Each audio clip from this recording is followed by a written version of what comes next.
ராமாபுரம்ங்கிற ஒரு சின்ன கிராமத்துல சோமு, ரமாதேவின்னு ஒரு கணவன் மனைவி வாழ்ந்து வந்தாங்க. அவங்களுக்கு 2 பொண்ணுங்க இருந்தாங்க. மூத்தவ பேரு ஸ்வப்னா, சின்னவ ஸ்னேகா. சோமு கஷ்டப்பட்டு விவசாயம் செஞ்சுதான் குடும்பத்தை காப்பாத்திட்டு வர்றாரு. பெரிய பொண்ணு ஸ்வப்னா வீட்டு வேலைகளை பாத்துப்பா. சின்ன மக ஸ்னேகா ரொம்ப நல்லா படிப்பா. ஒரு நாள் சோமு பட்டணம் போகும்போது அங்கே நடந்த ஆக்சிடென்ட்ல இறந்து போயிடுறாரு. அதே ஆக்சிடென்ட்ல ரமாதேவியும் கடுமையா பாதிக்கப்பட்டு படுத்த படுக்கையா ஆயிடுறாங்க. சொப்னா, நம்ம வாழ்க்கை இப்படி ஆகி போச்சு. உன் அப்பா நம்மள விட்டுட்டு போயிட்டாரு. இனி இந்த வீட்டை உன் தங்கச்சியை யாரு பாத்துப்பாங்க? அம்மா, கவலைப்படாதீங்க, நான் இருக்கேன். எந்த கஷ்டம் வந்தாலும் நான் உங்களை பாத்துக்கிறேன். ஸ்னேகாவோட படிப்பை மட்டும் நம்ம நிறுத்திடக்கூடாது. அவ தொடர்ந்து படிக்கணும். ஆனா சொப்னா, நம்ம வீட்டுக்கு ஒரு ஆண் துணை வேணுமே. நம்ம உறவுக்கார பையன் வீரேஷ் இருக்கான்ல, அவன் உன்னை கல்யாணம் பண்ணிக்கிறேன்னு கேட்டான். அவன் நம்ம வீட்டுக்கு மருமகனா வந்தா நம்ம வீட்டுக்கும் ஒரு ஆண் துணை இருக்கும், நம்மளையும் பாத்துப்பான். சொப்னா யோசிச்சதுக்கு அப்புறம், சரிம்மா, நான் கல்யாணம் பண்ணிக்கிட்டா நீ சந்தோஷமா இருப்பண்ணா, நான் கண்டிப்பா கல்யாணம் பண்ணிக்கிறேம்மா அப்படி சொல்லிட்டு அம்மாவோட ஆசைக்காகவும் வீட்டு பொறுப்புக்காகவும் வீரேஷ கல்யாணம் பண்ணிக்கிறா. ஸ்னேகாவை சிட்டில இருக்க ஒரு ஹாஸ்டல்ல தங்க வச்சு டிகிரி படிக்க அனுப்புறா. கல்யாணமான புதுசுல வீரேஷும் ரொம்ப நல்லவனா இருக்கான். ஆனா கொஞ்சம் கொஞ்சமா அவனோட உண்மையான குணம் வெளியே தெரிய ஆரம்பிக்குது. சோமு சேர்த்து வச்சிருந்த கொஞ்ச நெஞ்ச பணத்தையும் நிலத்துல வர வருமானத்தையும் குடிக்கவே செலவழிச்சிடறான். வீட்டு பொறுப்பையும் பெருசா அவன் கண்டுக்கிறதே இல்ல. ஸ்வப்னா அக்கம் பக்கத்துல இருக்க வீடுகள்ல வீட்டு வேலை செஞ்சும் துணி துவைச்சும் பணம் சம்பாதிச்சிட்டு இருக்கா. அந்த பணத்தையும் அவன் வந்து பறிச்சுக்குவான். ஒரு நாள் ராத்திரி நேரம் வீரேஷ் குடிச்சிட்டு வீட்டுக்கு தள்ளாடிக்கிட்டே வர்றான். ஸ்வப்னா, ஸ்வப்னா, என்னடி அப்படியே நின்னுட்டே இருக்க? புருஷன் கூப்பிடுற காதுல விழலையா? எனக்கு குடிக்க பணம் வேணும், போய் எடுத்துட்டு வா போ. ஏங்க அப்படி நடந்துக்கிறீங்க? இப்படி எதுக்காக டெய்லி குடிச்சிட்டு வரீங்க? ஏய், அதெல்லாம் நீ எதுக்குடி கேக்குற? அதெல்லாம் கேட்க கூடாது. இப்ப பணம் தரியா, நானே போய் எடுத்துக்கவா சொல்லு. அப்படி சொல்லிட்டு வீரேஷ் ஸ்வப்னா மறைச்சு வச்சிருக்க பணத்தை போய் எடுக்கிறான். என்னங்க, வேணாம், இந்த பணத்தை மட்டும் எடுக்காதீங்க. இந்த பணம் ஸ்னேகா ஹாஸ்டல் ஃபீஸுக்காக மறைச்சு வச்சிருக்கு. நாளைக்கு அவளுக்கு அனுப்பணும், ப்ளீஸ்ங்க. ஏய், புருஷன் குடிக்க காசு இல்லாம இருக்க, நீ அவளுக்கு ஹாஸ்டலுக்கு அனுப்புறங்கிற? அவெல்லாம் படிச்சு என்ன பண்ண போறா? அவளை சீக்கிரம் யாருக்காவது கல்யாணம் பண்ணி வைக்கணும். இந்த பணத்தை நான் எடுத்துட்டு போறேன். அப்படி சொல்லிட்டு அவன் பணத்தை எடுத்துக்கிட்டு அங்கிருந்து கிளம்பிடுறான். இத பார்த்த சொப்னா மூலையில உட்காந்து அழ ஆரம்பிக்கிறா. ரமாதேவியும் படுக்கையில இருந்து இத நினைச்சு ரொம்ப கவலைப்படுறாங்க. அடுத்த நாள் ஹாஸ்டல் வார்டன் ஃபீஸ் கட்டலைன்னா வீட்டுக்கு அனுப்பிடுவோம்னு சொன்னதா ஸ்னேகா போன் பண்ணி அந்த விஷயத்த சொல்றா. சொப்னா அதுக்கு நீ வீட்டுக்கு வந்து பணத்தை வாங்கிட்டு போன்னு சொல்றா. ஆனா சொப்னா கிட்ட கையில ஒரு பைசா கூட இல்ல. அதனால சொப்னா தன்னோட தாலிய அடகு வைக்கலான்னு முடிவு பண்றா. அடுத்த நாள் ஸ்னேகா வீட்டுக்கு வர்றா. வீட்டுக்கு வந்து ஸ்னேகா ஸ்வப்னா முகத்துல இருக்கிற காயத்தை பாக்குறா. வீரேஷும் வீட்டுல இல்ல. அம்மா படுக்கையில அழுதுட்டு இருக்காங்க. இதெல்லாம் பார்த்த ஸ்னேகாவுக்கு ஏதோ தப்பா நடந்திருக்குன்னு புரியுது. அதனால அவ இப்படி கேக்குறா. அக்கா, என்னாச்சு? உன் முகமெல்லாம் வீங்கி இருக்கு. மாமா ஏதோ அடிச்சாரா உன்ன? அதெல்லாம் ஒண்ணும் இல்ல ஸ்னேகா, நான் கொஞ்சம் கீழே விழுந்துட்டேன், அதுதான் அடிபட்டு இருக்கு. நீ ஃப்ரெஷ் ஆயிட்டு வா, சாப்பிடலாம். உனக்கு ஃபீஸ்க்கு நான் சாயங்காலம் பணம் தரேன். அக்கா, போய் சொல்லாத. அம்மா அழுதுட்டு இருக்காங்க, உன் கண்ணெல்லாம் அப்படி வீங்கி போயிருக்கு. என்ன நடந்துச்சுன்னு உண்மையை சொல்லுங்க என்கிட்ட. மாமா பணத்தை எல்லாம் குடிச்சு செலவழிச்சிட்டாரா? அவன் இவள ரொம்ப கொடுமைப்படுத்துறான். நேத்து ராத்திரி உனக்கு ஃபீஸ் கட்ட வச்சிருந்த பணத்தை பறிச்சுட்டு போயிட்டான். இப்போ உனக்காக இவ தாலி அடகு வைக்க ரெடி ஆயிட்டா. ரொம்ப கஷ்டப்படுறான் உன் அக்கா. எல்லாம் உன் படிப்புக்காக தாமா. அக்கா, அம்மா சொல்றதெல்லாம் உண்மையா? என் படிப்புக்காக உன் தாலியை விக்கணுமா? ஏங்க அந்த மாதிரி பண்ற? எனக்கு அப்படிப்பட்ட படிப்பே வேண்டாம். ஸ்னேகா, இந்த மாதிரிலாம் பேசாத. நீ படிக்கணும், நீ பெரிய ஆளா வரணும். அப்பதான் நம்மளோட கஷ்டம் எல்லாம் தீரும். நம்ம அப்பா நீ நல்லா படிச்சு நல்ல வேலைக்கு போகணும்னு கனவு கண்டாரு. நீ படிப்பை எந்த காரணத்துக்காகவும் நிறுத்தக்கூடாது. நான் உனக்காக என்ன வேணாலும் பண்ணுவேன். சரிக்கா, நான் படிப்பை நிறுத்தல.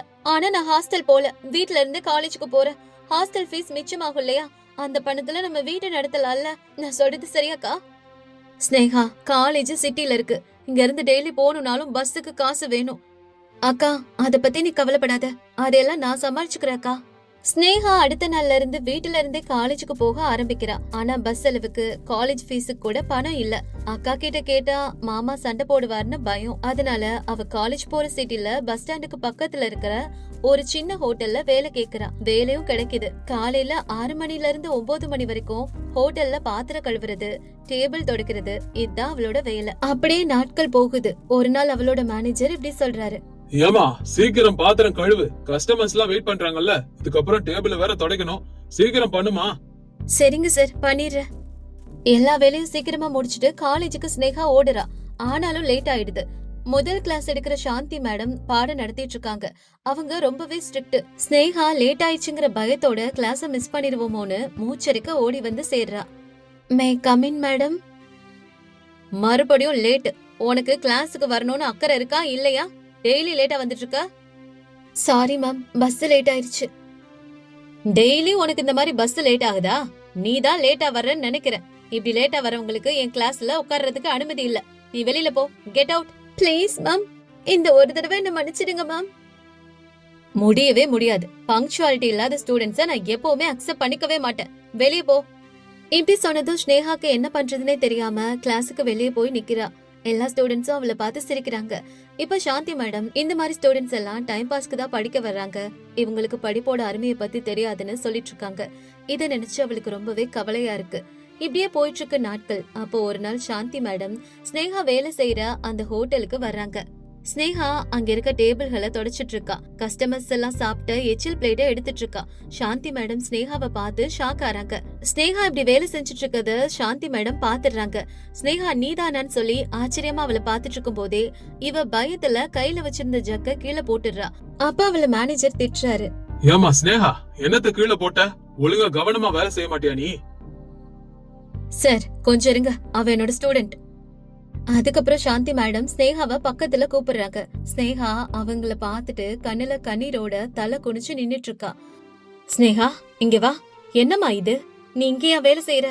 டெய்லியும் அதனாலதான் காலேஜுக்கு லேட்டா வரியா? சொல்லுமா. ஆமா மேடம், என் அக்கா ஹஸ்பண்ட் குடிகாரரு. அக்கா கஷ்டப்பட்டு சம்பாதிச்ச பணத்தை பறிச்சுக்குவாரு. அம்மா படுத்த படுக்கையில இருக்காங்க. என் படிப்புக்காக அக்கா தாலிய விற்க ரெடியானா. அதனால அக்காவுக்கு சுமையா இருக்க கூடாதுன்னு தான் என் ஃபீஸ்க்காக இந்த வேலையை நான் செய்யறேன் மேடம். தயவு செஞ்சு இதை யார்கிட்டயும் சொல்லிடாதீங்க மேடம். காலேஜ்ல என் ஃப்ரெண்ட்ஸுக்கெல்லாம் தெரிஞ்சு சிரிப்பாங்க. Please madam. ஸ்னேகா சொன்னதை கேட்ட சாந்தி மேடம்க்கு அவளோட நிலைமையை நினைச்சு ரொம்பவே கஷ்டமா இருக்கு. அவளை பத்தி உண்மை தெரியாம அவளை தவறா புரிஞ்சுக்கிட்டதுக்காக ரொம்பவே வருத்தப்படுறாங்க. அவங்க கண்ணுல கண்ணீர் வருது. அப்ப இப்படி சொல்றாங்க. என்ன மன்னிச்சிடு ஸ்னேகா, நான் உன்னை தவறா புரிஞ்சுக்கிட்டேன். உன் கஷ்டம் உன் பொறுப்பெல்லாம் தெரியாம உன்னை கிளாஸ் வெளியே நிக்க வச்சுட்டேன். நீ ரொம்ப கிரேட்டுமா. இந்த வயசுல குடும்பத்துக்காக உன் படிப்புக்காக இவ்ளோ கஷ்டப்படுற. ரொம்ப சந்தோஷம்.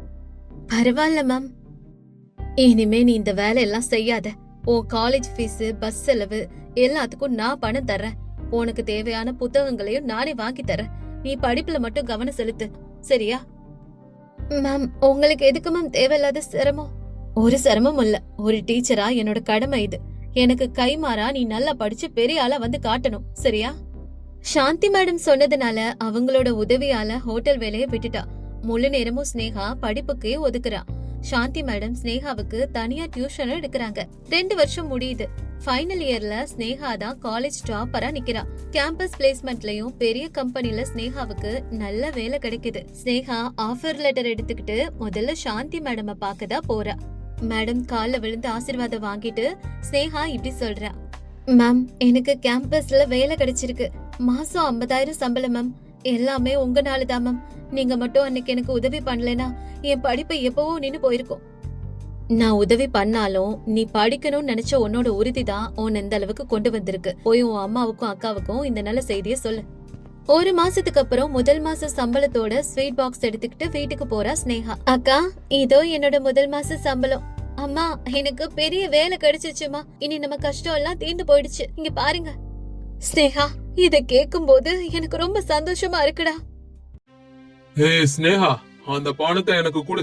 எனக்கு கொஞ்சம் கடன் இருக்கு, அதெல்லாம் அடைக்கணும். கொடு பணத்தை. நில்லுங்க மாமா. இனிமே இந்த வீட்டு மேல இந்த பணத்து மேல உங்களுக்கு எந்த உரிமையும் இல்ல. இத்தனை நாள் என் அக்காவை அடிச்சு கொடுமைப்படுத்துனீங்க, அம்மாவை அழ வச்சுங்க. இனிமே அது நடக்காது, சரியா? ஏய் என்னடி, என்னவே நீ எதிர்த்து பேசுறியா? ஆமா, உங்களை பார்த்து பயப்பட்ட பழைய ஸ்னேகா இல்ல. இப்ப நான் நினைச்சேன்னா உங்களை ஜெயிலுக்கு அனுப்ப முடியும், குடும்ப வன்முறை கேஸ்ல. தெரியுமா? உங்களுக்கு 2 ஆப்ஷன் தான் இருக்கு. ஒண்ணு குடிய விட்டுட்டு நல்லவனா திருந்தி உழைச்சு வாழ பாருங்க. இல்லனா ஜெயில போய் களி திங்கிறதுனா அது உங்க தலையெழுத்த என்னால மாத்த முடியாது. எது வேணும்னு நீங்களே முடிவு பண்ணுங்க.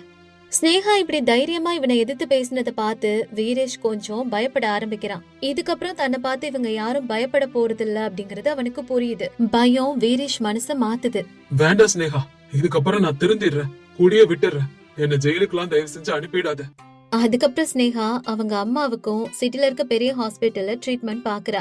அவங்களோட உடல்நிலையும் வீல் சேர்ல உட்கார்ற அளவுக்கு முன்னேற்றம் அடையுது. வீரேஷும் குடியெல்லாம் விட்டுட்டு மனம் திருந்தி விவசாய வேலைகளை பாக்குறான். இதுக்கப்புறம் தான் சொப்னா முகத்துல சந்தோஷமே வருது. இப்படி ஓரளவுக்கு குடும்பத்துல எல்லா பிரச்சனைகளையும் சரி செஞ்சதுக்கு அப்புறம் ஒரு நாள் ஸ்னேகா சாந்தி மேடம்க்கு கால் பண்றா. அம்மாவுக்கு ஆபரேஷன் சக்சஸ் ஆயிடுச்சு மேம். அக்காவும் சந்தோஷமா இருக்காங்க. மாமாவும் மாறிட்டாரு. ரொம்ப தேங்க்ஸ் மேம். ஸ்னேகா, நீ சொல்றத கேட்டு எனக்கு ரொம்ப சந்தோஷமா இருக்குமா. ஒரு மாணவி ஜெயிச்சா அந்த ஆசிரியையும் ஜெயிச்ச மாதிரிதான். நீ பாடங்களை மட்டும் கத்துக்கலமா, வாழ்க்கையை எப்படி எதிர்கொள்ளணும்னு கத்துக்கிட்ட. ஒரு ஆசிரியை மாணவிய புரிஞ்சுக்கிட்டு அவங்களுக்கு உதவி பண்ணா அவங்க வாழ்க்கை எப்படி மாறும்.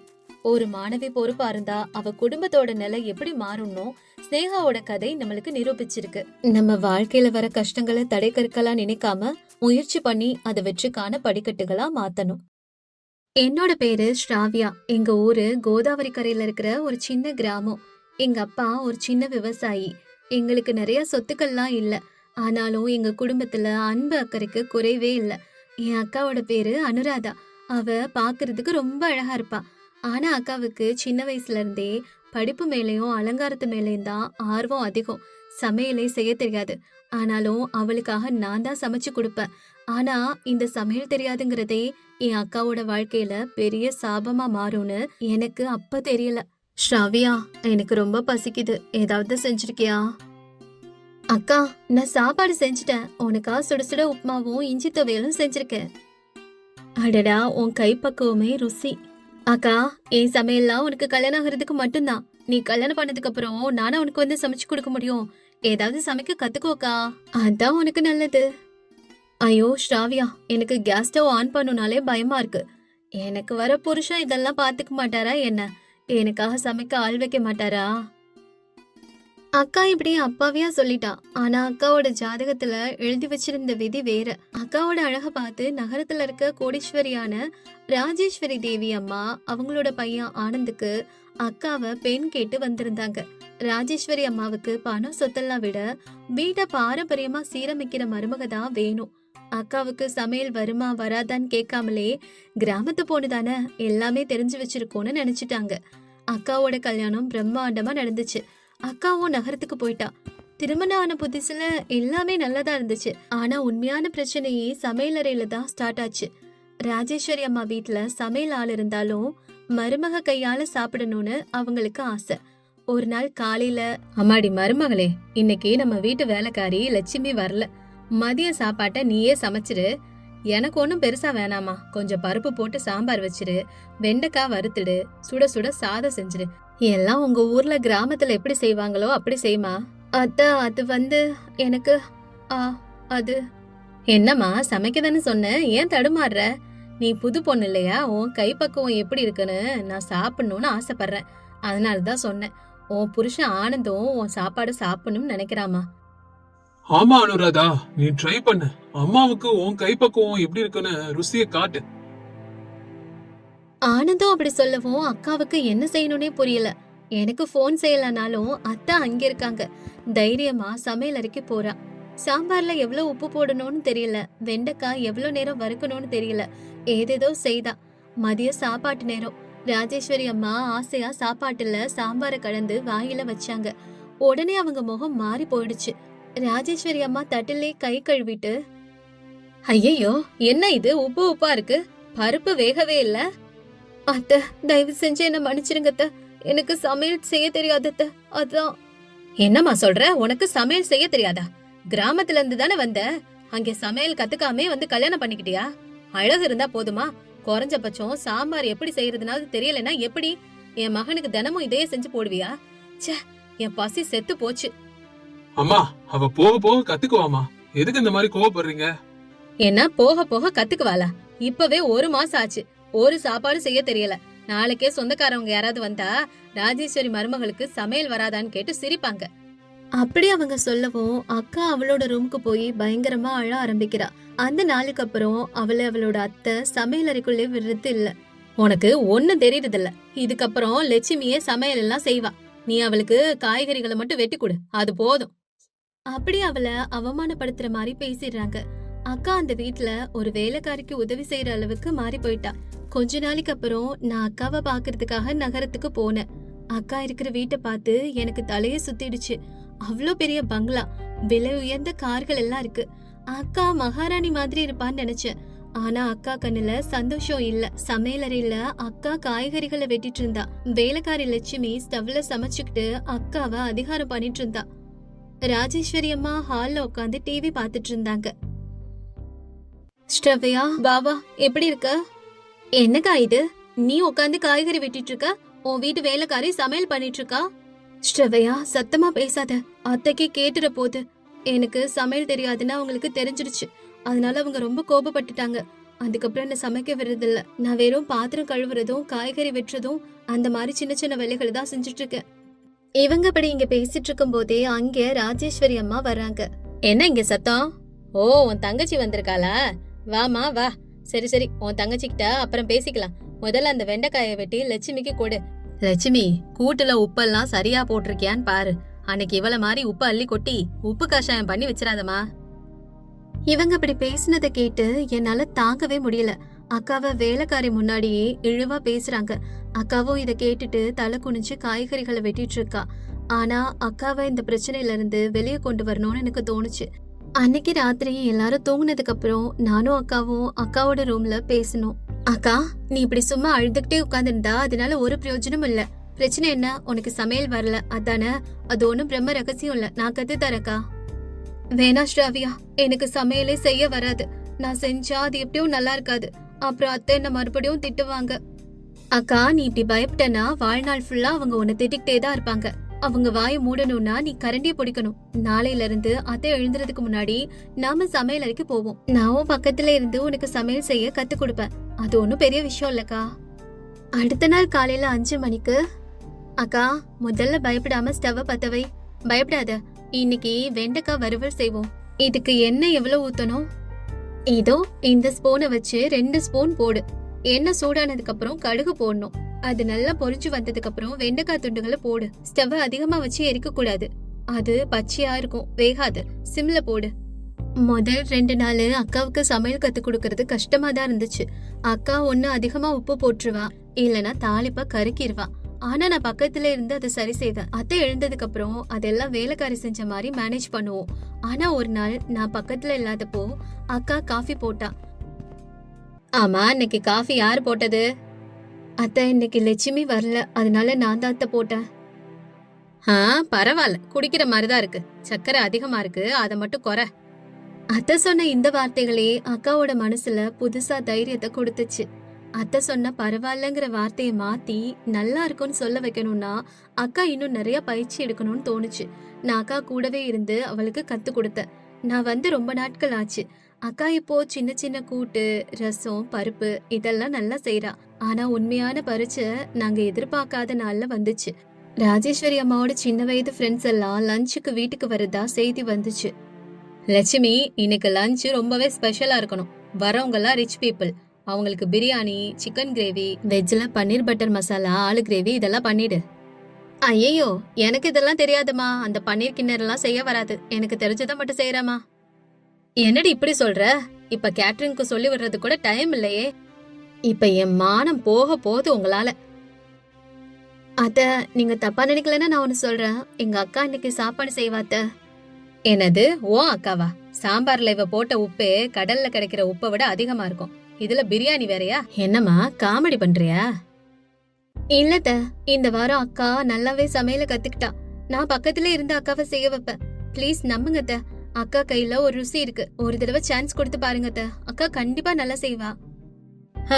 என்ன பண்றது, எனக்கும் இப்ப வேற வழியே இல்ல. ஆனா இந்த தடவை உங்க அக்கா நல்லா சமைக்கலைனா அவளை போகும்போது நீ கூடவே கூட்டிட்டு போயிடு. அத்தை இப்படி சொன்னதும் இந்த வார்த்தைகளை கேட்ட அக்கா ரொம்பவே நடுங்கி போயிட்டா. என்னால முடியவே முடியாது ஸ்ரவையான்னு சொல்லி அழுதா. நான் அக்காவோட தோளை தட்டி, இதோ சுயமரியாதைக்காக அக்கா, உன்னால எல்லாமே செய்ய முடியும், நான் கூடவே இருக்கேன்னு சொன்னேன். அக்கா, பாஸ்மதி அரிசியை ஊற வச்சிட்டியா? சூப்பர். வெங்காயம் பிரவுன் கலர்ல வர வரைக்கும் நீ வறுக்கணும். அப்பதான் பிரியாணிக்கு ருசியா இருக்கும். மசாலா தூள் எல்லாம் அரைக்கணும்க்கா. ஸ்ரவையா, பன்னீர் கூட்டுல உப்பு சரியா இருக்கான்னு பாருடி. பர்ஃபெக்ட் அக்கா. கொஞ்சம் கஸ்தூரி மெத்திய போடு, வாசனை பயங்கரமா இருக்கும். ஆலு ஃப்ரை நல்லா கிறிஸ்பியா வரணும்னா மூடி போட்டு வைக்காதக்கா. அக்காவுக்கு என்னைக்குமே இல்லாத ஒரு புது எனர்ஜி அன்னைக்கு வந்துச்சு. அத்தை முன்னாடி எப்படியாவது நல்ல பேர் வாங்கணுங்கிற உறுதி அவ சமையல்ல தெரிஞ்சது. அவளோட சமையல் வாசனை அந்த சமையலறை முழுசா பரவி கிடந்துச்சு. பிரியாணி செய்யறப்ப வர வாசனை ஹால்ல இருந்த ராஜேஸ்வரி அத்தைக்கும் போச்சு. மதிய சாப்பாட்டு நேரம். விருந்தினர்கள் ராஜேஸ்வரி அத்தை, ஆனந்த் எல்லாரும் உட்கார்ந்திருந்தாங்க. நானும் அக்காவும் அவங்க எல்லாருக்கும் பரிமாறணும். ராஜி, உங்க வீட்டுக்கு வந்ததே ஏதோ ரெஸ்டாரண்ட்டுக்கு வந்த ஃபீல கொடுக்குது. அப்படி ஒரு அருமையான வாசனை. அடடடா, பிரியாணி என்ன இவ்ளோ எக்ஸலண்டா இருக்கு. அரிசி அப்படியே உதிரி உதிரியா இருக்கு. மசாலாவும் ரொம்ப அதிகமா இல்ல. அப்படியே 5 ஸ்டார் ஹோட்டல்ல சாப்பிட்ட மாதிரி ஃபீல் கொடுக்குது. ஆஹா, இந்த பன்னீர் கூட்டு ரொம்ப அருமையா இருக்கு. சமைச்ச உங்க வேலைக்காரம்மா கைக்கு ஒரு தங்க வலையிலே போடலாம் போல இருக்கு. பேஷ் பேஷ், ரொம்ப அருமை அருமை. இந்த சாப்பாடு எங்க வீட்டு வேலைக்காரம்மா செய்யல. அப்படியா? அப்ப யார் செஞ்சாங்க ராஜி? உனக்கு தான் சமைக்க தெரியாதே. இந்த சாப்பாடெல்லாம் செஞ்சது என் மருமக அனுராதா. அத்தா, அது வந்து அனுராதா உண்மையா சமையல் இன்னைக்கு ரொம்ப அருமையா செஞ்சிருக்க. முக்கியமா அந்த ஆலு ஃப்ரை. எங்க ஆனந்துக்கு சின்ன வயசுல அவனோட அம்மா இப்படிதான் செஞ்சு கொடுப்பாங்க. உன் கையில நல்ல ருசி இருக்கு. அதுக்கப்புறம் கொஞ்ச நேரத்திலே வந்திருந்தவங்க எல்லாம் ஆனந்தமா சாப்பிட்டுட்டு கிளம்பிட்டாங்க. என்னம்மா, எப்படி இருந்துச்சு என் பொண்டாட்டி சமையல்? நான் அன்னைக்கே சொன்னேன்ல, அவ சீக்கிரம் கத்துக்குவான்னு. ஆமாடா, தப்புதான். நான் தான் இத்தனை நாளும் அவளை தப்பா நினைச்சிட்டு இருந்திருக்கேன். இதுக்கு பின்னாடி அவளோட தங்கச்சியோட உழைப்பும் இருக்கு. அக்காவுக்கு தைரியம் சொல்லி பக்கத்துல இருந்து கத்து கொடுத்திருக்கா. இன்னைக்கு இத்தனை பாராட்டுக்கும் நீங்க 2 பேரும் தாமா காரணம். அத்தை இப்படி சொன்னதும் அக்கா அழ ஆரம்பிக்கிறா. ஆனா இது வேதனையால வந்த கண்ணீர் இல்ல, ஆனந்தத்தால வந்த ஆனந்த கண்ணீர். இப்ப அத்தை, அம்மாடி அனுராதா, உன்னை இதுவரைக்கும் சமைக்கவே விடலன்னு வருத்தப்படாத. இதுக்கப்புறம் சமையலற ஓ ராஜ்யம். உனக்கு பிடிச்ச மாதிரி உனக்கு என்னெல்லாம் தோணுதோ அதெல்லாம் எங்களுக்கு சமைச்சு கொடு. ஆனா அப்பப்ப அந்த சாம்பார்ல மட்டும் உப்பு போடும்போது உன் தங்கச்சியை கேட்டுக்கமா.